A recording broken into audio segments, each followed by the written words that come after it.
Welcome to the Put on Waivers Media Group, home of the Put on Raiders podcast and the Student Body Right podcast.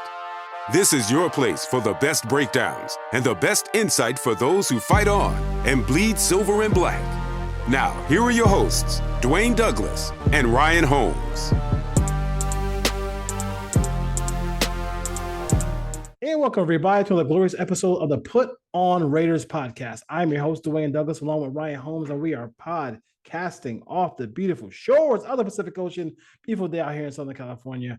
POR SBR is my Twitter handle, and RHOLM22 is Ryan's. Just want to say, just get some prayers out for folks who are dealing with the wildfires out there. It happens every year, but that's just really tough to deal with. So hopefully, the firefighters can get to that and put those things out as well. Well, thank you for listening as well too, and watching and doing everything you do for the show. Comments, questions. We got some questions from you guys too as well. So keep that interaction stuff going as well. We're gonna spend the whole hour, you kind of just, or how much time we got to spend, just breaking down film of the linebacker the Raiders signed from the Chiefs. That is going to be the guy who's going to put that Patrick Graham defense over the top, if you will. I jest, of course. Ryan, how you doing today? Doing good. I will not be breaking down an hour's worth of film with Darius Harris. It'll be no all 22 of that. Well, done that on Twitter. I can guarantee. If he makes the team and plays in the regular season, I'll see him. I'm not going to see him other than that. Man. So, but you did see some things. So you did. So, Ryan had a chance to go to training camp. Got a little autograph, stuff like that from on his on a helmet they brought with him. But I kind of wanted to kind of pick your brain and see what you saw from the Raiders, what you saw from the personnel that you had, some things you liked, some things you liked, some things you didn't like, or your thoughts about what you saw from training camp as you stopped by Henderson, if you will. Yeah, I had a chance to go out last Friday. It was a non-padded practice. It just happened to be the day that Jimmy Garoppolo had a scheduled day off. Of course. So did not see Jimmy G, of course. But first, shout out to the Raiders organization for allowing season ticket holders to attend camp, to attend practice. It was first class. They bussed us over from the M Hotel, Blair in the autumn wind. They gave us free waters whenever we wanted. They were handing out coolers and misters because it was hot. It was 110 degrees that day we were out there. They had shade for everyone. They had it lined up where they had the players come over and do autographs after the session. During the session, it was kind of just a walkthrough, half speed for the most part, but there was some things I saw personnel wise and some play design stuff when they did go live. And the first thing, I'll just start on the offensive side of the ball. I know people have been asking. Brandon Parker played only left tackle, and he was a third string left tackle. So the O-line they ran out, again, this is non-padded practice early in camp, was the same one they ended last season with. So it was basically Miller, Parham, James, Bars, and Illuminor. And then the second team left tackle was actually Justin Haran, who they got from the Patriots, who got hurt shortly after he came over. So he was mixing in with the twos. Brandon Parker mixed in with the threes at left tackle. So it looks like he's going to be battling Haran and Thayer Mumford for kind of that swing tackle. Mumford ran with the twos on the right side. So he appears to be ahead of Parker in that. As far as the wide receivers, there were some interesting formations. There was one, I'll just kind of touch on it. Like they came out with four wide, no backs, and they put Jacoby Myers in the backfield and then motioned him out into the slot and the three wide receivers that side. So they had an outside receiver, they had Renfro in the slot, and then they motioned Myers to the same side of the formation inside of Renfro. So it looks like they're going to try to find creative ways to get both of those guys in the slot working either on the same side of the field. But you're going to see Myers a lot. The one thing that really stood out from Myers is he's not going to win any races, any foot speed contests. He's not very fast. Myers is pretty slow. There's not a lot of twitch in that body, but he does make contested catches. He finds ways to get open. But he's not going to go outside and beat guys deep one-on-one. That is not his game. It was glaring how slow he was just watching the rest of the guys. And, of course, he's running out there with Philip Dorsett, who's running on the outside, who still can run. Philip Dorsett can still go get it. I think he's going to make this team he made a nice diving catch, very quick. And the one thing that was interesting is they had the wide receivers broken up into outside versus inside. So you had 4 guys working as only slot receivers, which is Renfro, Carter, Tucker, and there was one other guy. I'm drawing a blank right now. But then on the outside, you had just guys that worked in the outside. So there wasn't a lot of guys, running the routes from multiple spots. So I thought it was interesting that they had specific inside versus outside. You didn't see Renfro go outside. You didn't see Myers, other than that one play, really work inside. I think as far as the tight ends, Michael Mayers is a monster physically. Like he stands out, size. They had him working at the end of the line of scrimmage outside the right tackle in the run game and the run drills. He was the primary tight end that was in there. It wasn't Hooper. Again, these are walkthroughs, but the pads came on Tuesday, on today. So, and then OJ Howard really stood out physically. He's a big dude, but he got released today, so he's out of the mix. But I thought, he had a chance to make this team, or try to, as a run blocker. Clearly, they had other intentions there. Out of the backfield, it was basically what you would think it would be at this time in camp. It was Zamir White and Abdullah kind of just trading snaps back and forth. Didn't see a lot of the other guys involved. Sincere McCormick, you see his name a lot on Twitter. He's a really small guy, like physically really short, can probably hide behind the tackles. Got a couple of runs at the end, but didn't see a lot of action. Punt return wise, there was 4 guys working as punt returners. It was Renfro and Abdullah, but then it was Tucker and Carter on the other side of the field. It was kind of interesting. Everything was done basically half field. So you had 2 things going on. They were doing the same drill on both sides of the field. So you got to see 2 kick returners on one side, 2 on the other side, until they went to the team stuff. And then even when they were running routes, they would line up and they would do like a half field on one side where you just basically had the receivers to the right running routes, and on the other side you had the quarterback and the receivers on the left. But I thought that was interesting. Defensively, what stood out is there was a lot of big nickel, as there was last year. Was Roderick Teamer was running down in the slot as the big nickel, and those looks. So they had Epps and Merrick deep, and the starting corners, it was Peters, Faison, who was injured today. Hopefully it's not a serious injury. And then Amik Robertson.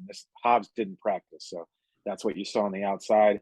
Once they went to the team stuff, 7-on-7, 11-on-11, you saw Jacorian Bennett went in for Peters. So Peters didn't get a lot of run there. I think it was just basically due to getting him back into football shape and not giving him a ton of reps early. And Bennett really stood out, made a nice play in the end zone, breaking up a pass down the sideline to Dorsett. So he was running with him. High pointed that leaped up, knocked it away in the end zone. And then David Long, pretty well on the outside. He was another guy that got a lot of run on the outside. I think he's going to make this roster. He looked good. Sam Webb had a couple of nice plays. The interesting thing is Duke Shelley was basically MIA. Duke Shelley didn't get out there until like the very end of practice, running with like the third team guys. So I don't know where he stands in this mix, but he didn't get a lot of run over all those other outside guys. And then in the slot, you saw a little bit of Tyler Hall late. He was basically running as the second slot guy, and then got some reps with the third team. But it looks like at this point that Shelley and Hall are in an uphill battle to make this roster. It looks like Amik Robertson has the inside track to that backup slot. And then on the outside, as long as Faison's healthy, I think you're looking at Peters, Faison, Bennett, and Long have the clear leg up as the 4 outside guys. Okay. So it got a pretty good rundown here. You didn't mention Wilkerson. Yes. Christian Wilkerson. I know you liked a little bit of what he did. What were some of the things that he brought to the table when you watched training camp? Yeah, Christian Wilkinson's number 83. He is a second-year wide receiver. I want to, off the top of my head, I'm going to say Austin P. I could be wrong. Missouri State. Missouri State. So yeah, I was wrong right away. But it was interesting. He noticed him right away. He's about 6'1", 215, pretty thick guy, strong. And then he was running a lot. He was running with the outside receivers. They were doing a lot of slants, a lot of comebacks, and you could see him catch the ball pretty naturally. Pretty good movement skills for a guy that physical. And the way he moves and the way he caught the ball just in those drills, he didn't really stand out when they went to like 11-on-11. He didn't see a lot of snaps. But just as the kind of guy that, like, hey, this guy's been in New England. He's been on the practice squad. There is some familiarity. He looks the part. He probably has some special teams experience, but a guy that could get onto the practice squad and have some upside. He was definitely better than Chris Lacey and a couple of the other wide receivers that are also running out there. And then I tweeted about it, and then I think it was his agent. Someone responded, "We're trying to get onto someone's 53." When I said that he's got a chance to be a real practice squad candidate with the Raiders, so Mhm. he's a guy that could catch on Hold somewhere on. else. The agent is responding to your I think it tweet. was the agent. Yeah, he quote tweeted the tweet. That's good. Um, That's good. I'm interested to see how he stands out. Obviously, it's an uphill battle to make the Raiders 53 because I think at this point they're going to keep. I would be shocked if they didn't keep Carter, Tucker, Renfro, Myers, Adams. That's 5, and I think Dorsett's going to make this team. That's 6. Yeah. So, and this is all before, obviously we haven't played a preseason yet, but just watching the guys move around, kind of what their skill sets are, trying to find 5 or 6 guys.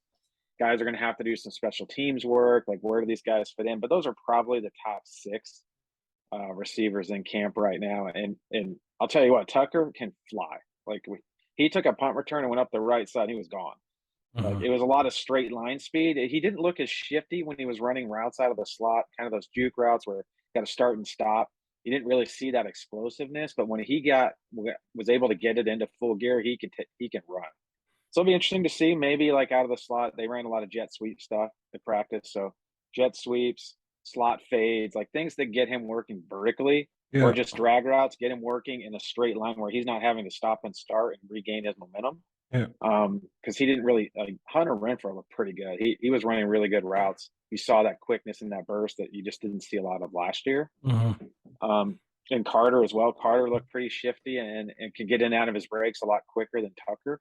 But as a kick returner, Tucker looked pretty fast. It was impressive to just watch him run. So they just recently signed. So when you went, you didn't see any Jimmy G, or as Abdullah likes to call him, Himmy G, whatever Jimmy that is. Garoppolo. Keep the same energy. In weeks Timothy, I think he said. Himothy, right? Keep the same energy in week 10 about that. But they cut Chase Garbers.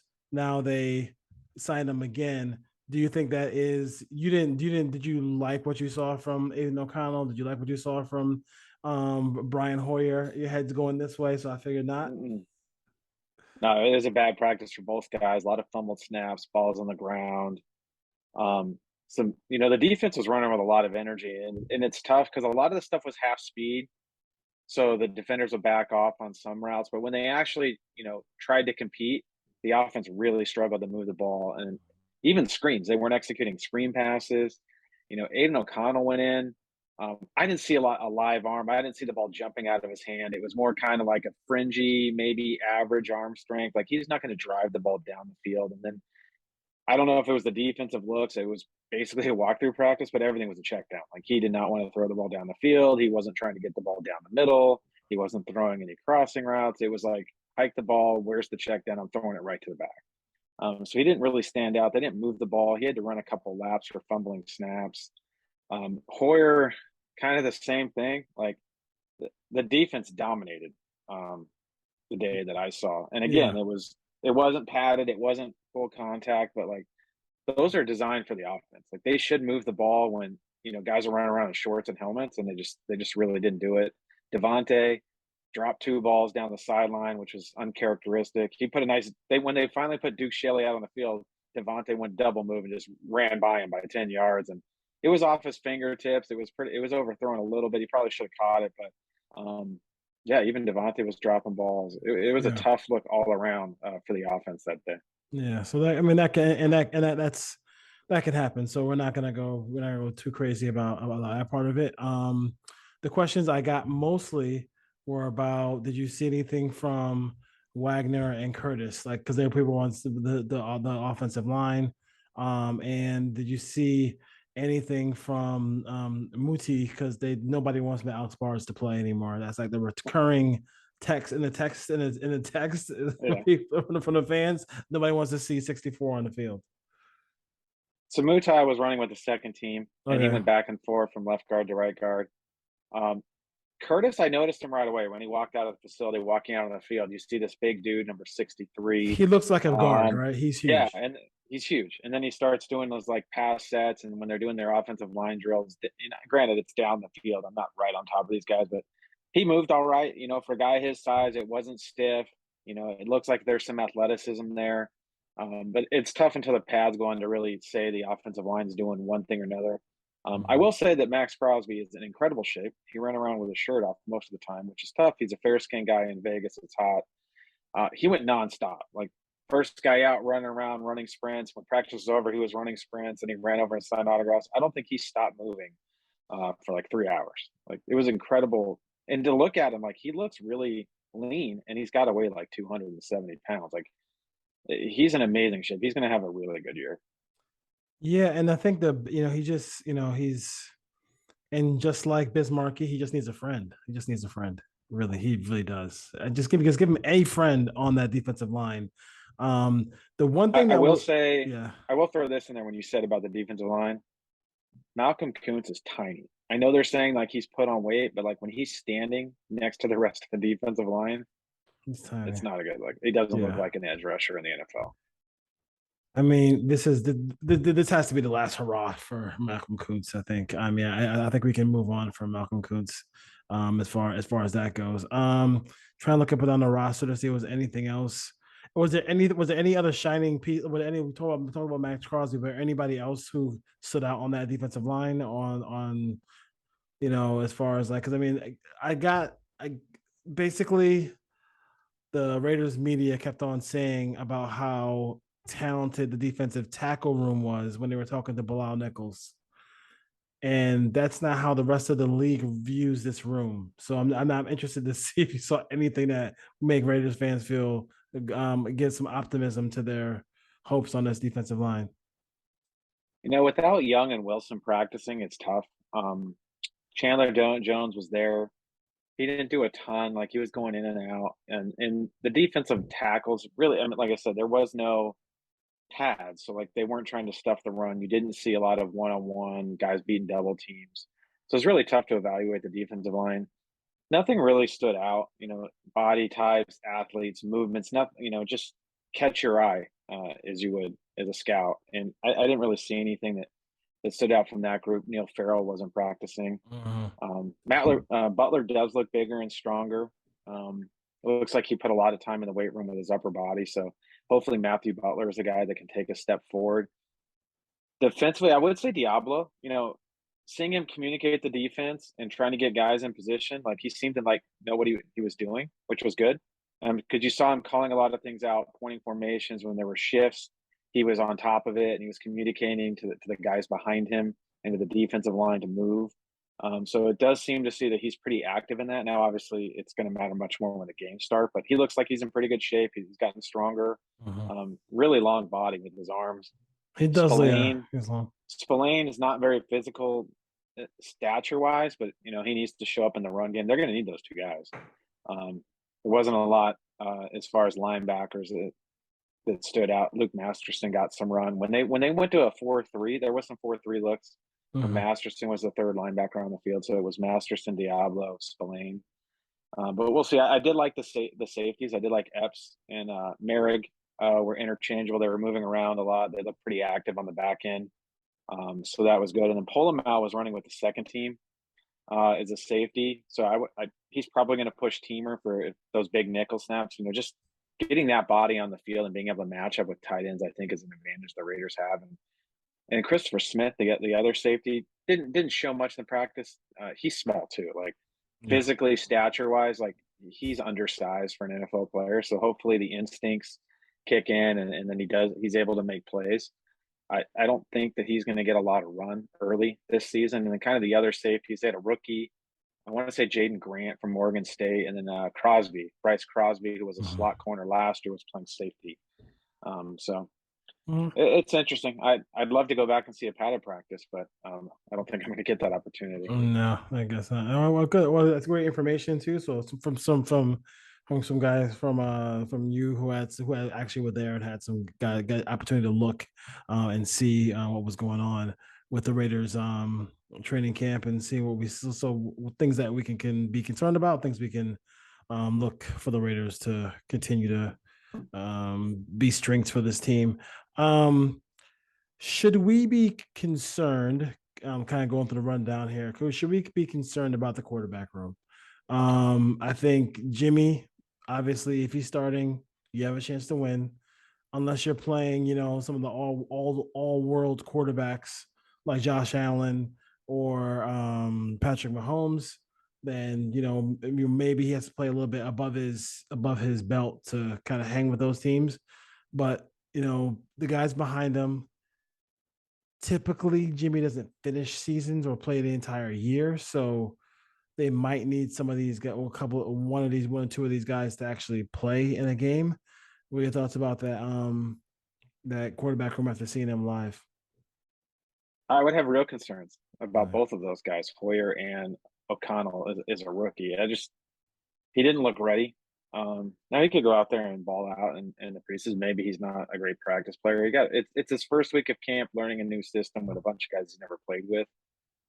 But you just didn't see like the physical size, the pocket mobility. You didn't see a real athlete. So this guy's going to have to rely on his ability to dissect defenses quickly and get the ball out of his hands. And this is a tough offense to learn. I would hope that he doesn't have to take a lot of snaps this year, and that it's just a developmental year.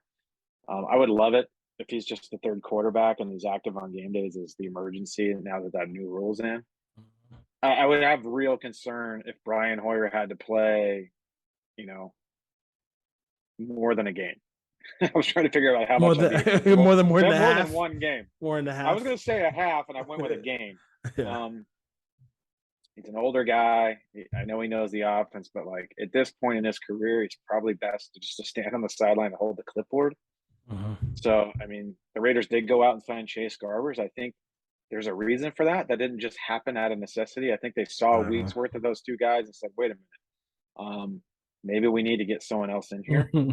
Maybe, they knew that Jimmy was going to miss practices. It was all scheduled out. So, like, him missing that practice on Friday didn't make them run out and sign Garbers, if you believe them. This was scheduled, and they released Garbers anyways right before camp. So I would think the Raiders are, for everyone that's bought stock in Aiden O'Connell is going to beat Patrick Mahomes and Justin Herbert and be this all-world quarterback that you see on Twitter, don't buy stock in that.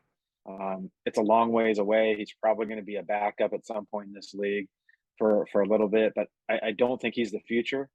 And I think the Raiders need to look at quarterbacks if they get released by other teams at some point during training camp and going into the season, and bring someone else in for competition. So I timestamp that statement so I can make sure I can get that to our little short so we can put out on Instagram and Twitter so people can hear about Mr. O'Connell. People are ready to put him in Ring of Honor, even though there isn't a Ring of Honor in the stadium. So we gotta chill out with that. Obviously, when he physically puts his uniform on, he looks like a really good prospect at linebacker. But why do you think the Raiders really believe in Divine Diablo so much when he's on and off the field so much? Like it's hard to kind of I kind of would feel so much if they just sign a veteran linebacker who actually had starts like when they had Denzel Perryman, and let him just get through an entire year, calling the defenses and calling and making plays and showing that he can play 17 games, then I would feel so much better about Divine Diablo. Obviously, there's ability there.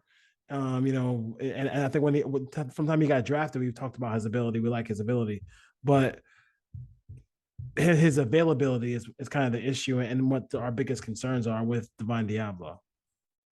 Yeah, and he's hurt again. He missed practice today, undisclosed. So we'll see how long he's out. I think they did go out and sign Spillane, hopefully, to be a rock that can play 17 games. Now, he's never started full time in the NFL. He started last year for a portion of it.